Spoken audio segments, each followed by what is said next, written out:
In this video, I'll uncover the benefits that fasted exercise has to offer, and I'll teach you everything you need to know in order to get started today.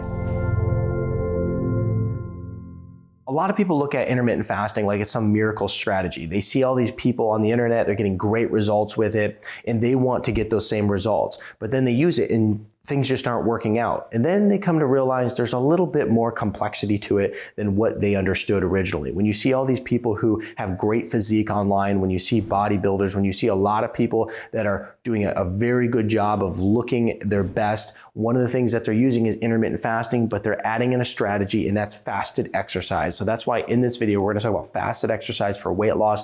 I'm gonna give you a complete guide to entering into fasted exercise. We'll talk about the benefits it offers and so much more. But before we get started, I'm Dr. Zyrowski, and welcome to the channel. If you're new to the channel, it's a pleasure to have you here. Hit the notification bell, join our notification community, and I'm gonna help you excel your health and your life. Let's go ahead and talk about some of these benefits first. I think that these benefits are so important.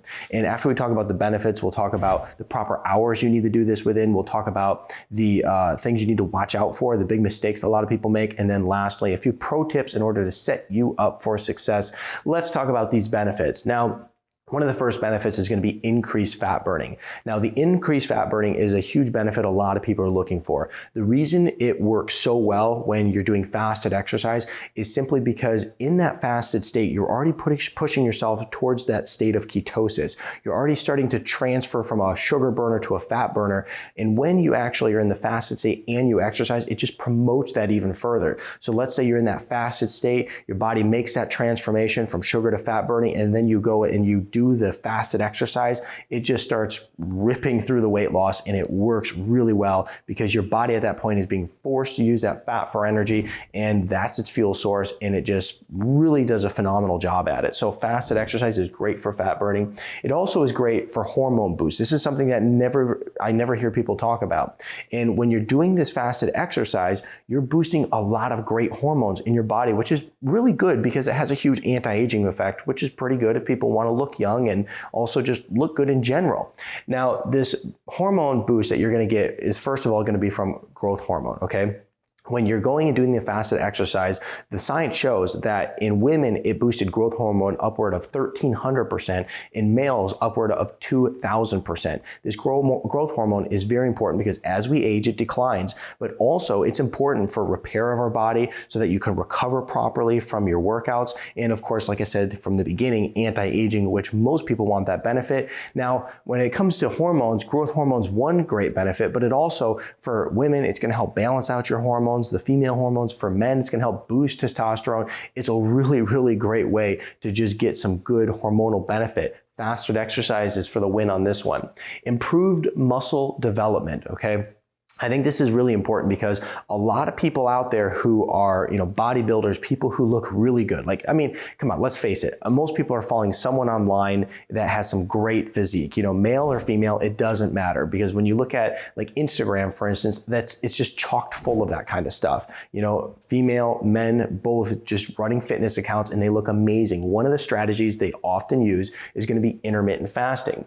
And now one of the benefits that you're going to get from this is, first of all, you're going to get that increased fat burning without losing the muscle. Because what happens when you're doing intermittent fasting and you're also doing this fasted exercise, you get the improved muscle development from muscle regulatory factor. Okay, so this is released and it helps give you good muscle development. It also gives you good, healthy, lean muscle, not fatty muscle. And then lastly, it helps promote muscle growth and also helps you not lose it, okay? So that's one of the amazing things about intermittent fasting, and that's one of the amazing things about fasted exercise is it promotes muscle growth and you don't lose it. So for someone who's just trying to lose weight and they're trying to do just this plain old calorie restriction deal, one of the problems with it is that you're going to lose the muscle mass along with it. So it's a big problem, but if you're doing intermittent fasting, that's not the case. Now, increase ketone production. This is another great benefit. Now, when we increase ketone production in our body, it has so many benefits. It's great for your brain. I mean, there's so many different health conditions that are reversed when you do this. Now, when you increase this ketone production, one of the things it also means is that you're in a fat burning state. When you're in that fat burning state, you're burning that fat off your body. You're getting the benefits from ketones. It's a win-win. Next here is brain-derived neurotrophic factor, BDNF. This BDNF works in your brain just as MRF works on your muscles. It helps stimulate new neuronal growth, neurogenesis. It helps create good synapses. And as a result, it helps improve your memory. It helps with cognitive function. It helps with so much. This BDNF is increased through doing fasted exercise. Increased insulin sensitivity. I'm not going to talk too much on that. We all know that this is a huge benefit. You don't have to have insulin resistance. You don't have to have type 2 diabetes to benefit from increased insulin sensitivity. Everybody can benefit from this.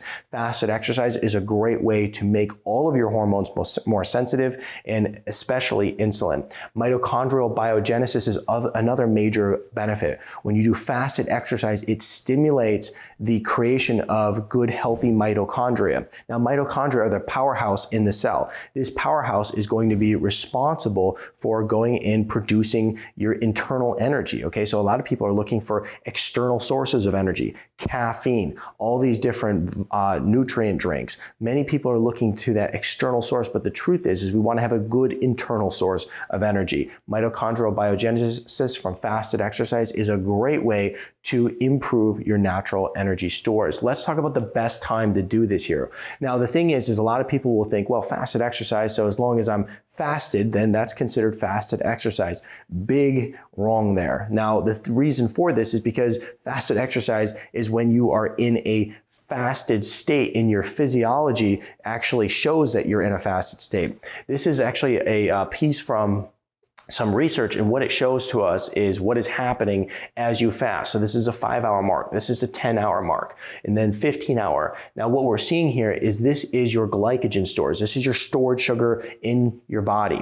As these glycogen stores plummet, then we start to see a few other things happen. We see plasma, free fatty acids start to increase, and we also see your ketones start to increase as well. And so this is going to be the big cutoff mark as to when we need to go and start doing exercise in order to get the benefit. So if you want to do fasted exercise, it's just not a matter of, well, let's say I'm doing intermittent fasting and I stopped eating at 7 o'clock at night and then I worked out at 8 o'clock at night. That's not fasted exercise. Fasted exercise is once you hit that 12-hour mark. And so we want to make sure it's 12 plus hours. We hit that 12-hour mark, and then all these changes, these physiological changes are starting to occur. And then we just kind of ramp that up and push it a little bit further by going and doing the fasted exercise. So if you want the true benefits from fasted exercise, you at least, in my opinion, have to be hitting that 12-hour mark. And of course, the research shows that this is when a lot of the changes are occurring in the body, and that is going to be the best time to implement that. Okay, now let's say that if it's not at the 12-hour mark, it's anything 12 hours and beyond. So if it's 16 hours, 18 hours, whatever it is, if you're doing one meal a day, it all depends, but we want to hit 12 hours. Let's talk about some of the things we have to watch out for. Overtraining and undereating are a big problem for people who are trying to go and do fasted exercise, and it stalls your results. Here's what happens. You're going to get decreased strength and endurance, which is a big problem, okay, if you're trying to build muscle, if you're trying to do some HIIT training. The other thing is that you're going to end up with a lot of fatigue, muscle loss, okay? If you're not, you're trying, let's say you're trying to do this whole scenario. You go to try to gain muscle, you're losing it. Decreased libido, frequent illness, okay? You're just getting sick. You don't want to have that happen. Decreased performance, excessive soreness, and let's say that you're implementing this exercise and the soreness is so bad and you're not recovering from it, and then frequent injuries that you're not recovering from well either. Okay, this can be due to overtraining, it can be due to undereating. A lot of people fall into this category with intermittent fasting where they just try to ramp up everything. They try to ramp up the exercise, try to ramp up the fasting method. They don't get enough calories. If you don't have proper caloric intake, make sure that you start working on that. If you have no clue if you have proper caloric intake, take into consideration how you can fix this problem. Start tracking your calories, look at your macros, break it all down. It's a good thing for everybody to do for a certain period of time in their life so that they can understand how much food they should have and also what kind of portion sizes they need, especially when you're going from 3 meals a day to 2 meals a day, or maybe even 1 meal a day. Sometimes mentally, this can be a little bit challenging to really understand how much food we should eat. And if we're not understanding that simple concept, we can start to go backwards here when it comes to trying to get results. Let's talk about a couple pro tips, okay? I like to say that if you are going and doing this type of fasted exercise, which I'm talking about, then you are going to want to do it anywhere between 30 to 60 minutes. Now, I will say if someone's doing some really high intense interval training, you can get away with like 20 minutes and still get some pretty great results. But 30 to 60 minutes is going to be the general time frame, okay? The reason that I cut it off at 60 minutes is because when you're doing fasting and you're doing just excessive training, then you need to make sure that you're getting proper calories. And a lot of times it doesn't go well if you're trying to do fasted training, if you're working out really hard. So for instance, I was training for a Spartan race. I mean, these exercises that I could do, these workout routines were anywhere from an hour and a half to 2.5 hours for proper training. And when I was doing these on like my hard days, intermittent fasting was so hard for me to do. And of course, fasted exercise would have probably been impossible because I likely would have fainted. So we want to make sure that we're, have proper intention when going into this stuff. Okay, we understand what time frame we're working out in, what's necessary to get results. And then of course, are we trying to lose weight or are we trying to gain muscle? High intensity interval training is really great for those who are just trying to lose weight.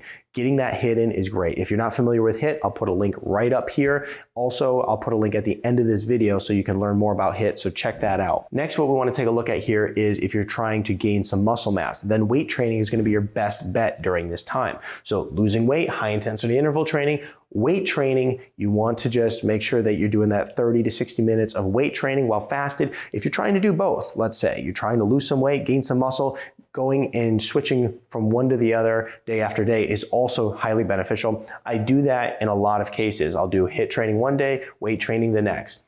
Fasting is not magical. I like to point that out because a lot of people think that you can just implement this stuff and you don't have to pay any attention to the strategy behind it and it just is supposed to work. No, this is science. This is strategy. This is how you get results.